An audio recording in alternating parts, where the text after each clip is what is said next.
You can easily make $200 a day flipping retail items and shoes. See how I did it.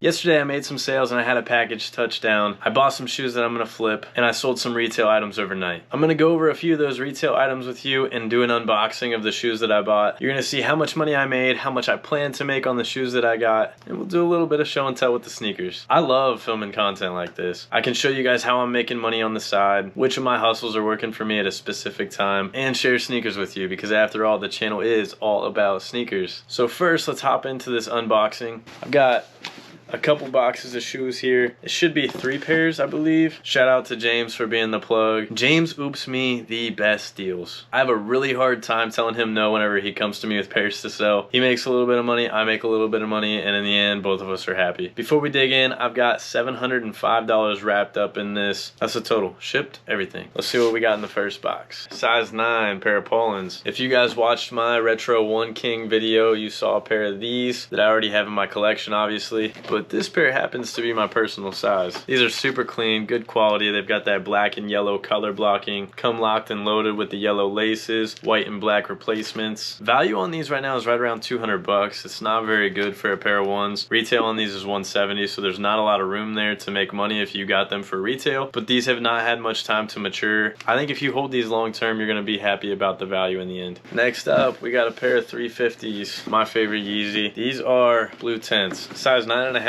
Dead stock, obviously. We only deal with dead stock pairs. These originally released in 2017 and they matured really well at first. I was flipping pairs of these in 2018 and 2019 for around 400 bucks. Obviously, since they restocked, they tanked a little bit. They're gonna come back up, maybe not to that $400 range in the near future, but maybe eventually. Value on these is right around 300 bucks right now. Icy, underrated colorway. And last but not least, this pair James had a hard time getting rid of. Size 8.5 Union Dunk Low. This is the pistachio colorway. Ooh, this is the first pair of these that I've had in hand, and now I can see why he didn't want to get rid of them. Yeah, these are hard. I'm gonna be careful with this hang tag. It looks like it's actually pretty fragile. The materials and the colors on these are really sick. The plastic on the check and the heel tab really draw your eye across the whole shoe. We've got a lot of different materials, patterns, designs. The mint green and the navy blue really complement each other. We've got an icy blue outsole. Overall, these are super fresh. One of my favorite dunks of the year. I really like the Lakers, the purple colorway too. Not a huge dunk guy, but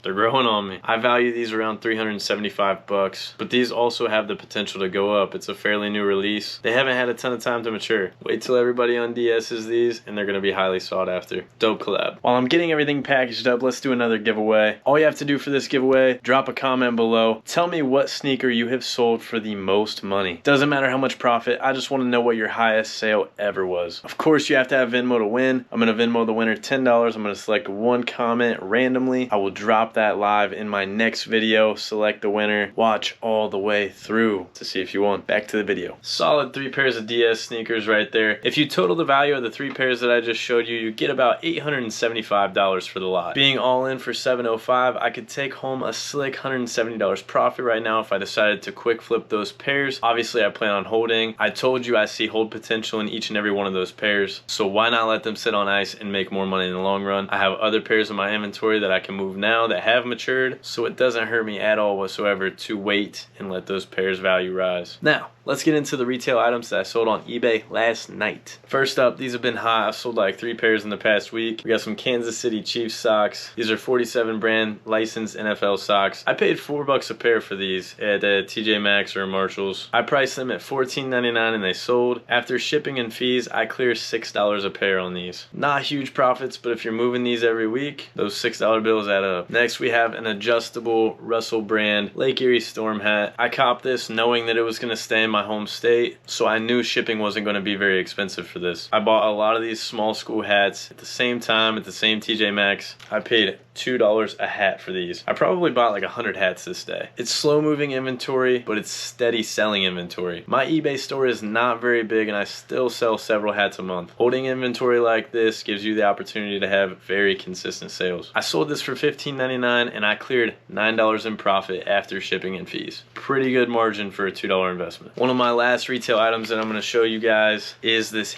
heavyweight North Face t-shirt. This is thick material. It's more like a sweatshirt or a crew neck just cut off into a T. The quality is insane though. Super heavy duty. It's got that moisture wicking feel to it. I've been holding this for a long time. I had a lot of watchers on eBay, a lot of views, a lot of offers even. I thought I had them priced right from the get-go, but they never moved. I'm trying to liquidate some stuff, get some sales rolling. I have multiple quantities of these. I figured if I sold one and raised the price after that, my listing will get boosted in the algorithm and I can make more money on the future listing. I paid $50 for this North Face. I copped it at Marshall's, and as you can see, the retail price on this was $300. I thought it was going to be a quick flip for like $150. Didn't happen. Like I said, got a lot of activity on my listing. I ended up selling this to an offer for $80. That seems terrible, but there was still profit there, and like I said, it's going to boost this listing in the future. After shipping and fees, I made a whole $14 on this. Still in the green, not the best margin for a $50 investment, but you live and you learn. It's a little bit heavier, a little more costly to ship, but if I can get $90 to $100 out of the next one, it'll be much more worth it. If you total the profit off of those 3 retail items that I sold overnight, you get $29. Seems like chump change. Why even waste the time of doing something like this? I'll tell you why. Sourcing inventory is fun. It's not hard to list. It's not hard to package. I'm making consistent sales every month. It's almost like another form of passive income. My eBay store is super small. I don't have a lot of listings. I don't source very much inventory. I look for the best inventory I can find. I list it, and most of my stuff sells eventually. Why not make $29 while I sleep? If you total the projected profit from those pairs of shoes that I bought and add that on to what I made in retail arbitrage, you get $199 in a day. Multiply $199 times 365 days a year and tell me it's not worth it. Even 30 bucks a day, 365 days a year is a good little bonus, especially for the little amount of work that goes into it. So if you want to make money, start sourcing, start listing, and collect some bread. If you guys have any questions about retail arbitrage, online arbitrage, or sneakers, drop them in the comments below or hit me up on IG. The handle is the same, at @allabsneakers. I've got some killer videos lined up in the near future for you guys. You do not want to miss those. So make sure you're subscribed, turn the notifications on, and make sure you drop a follow on IG. I'm posting sneaker reviews on there every single week. As always, thank you guys for watching, and do not forget, this is all about sneakers.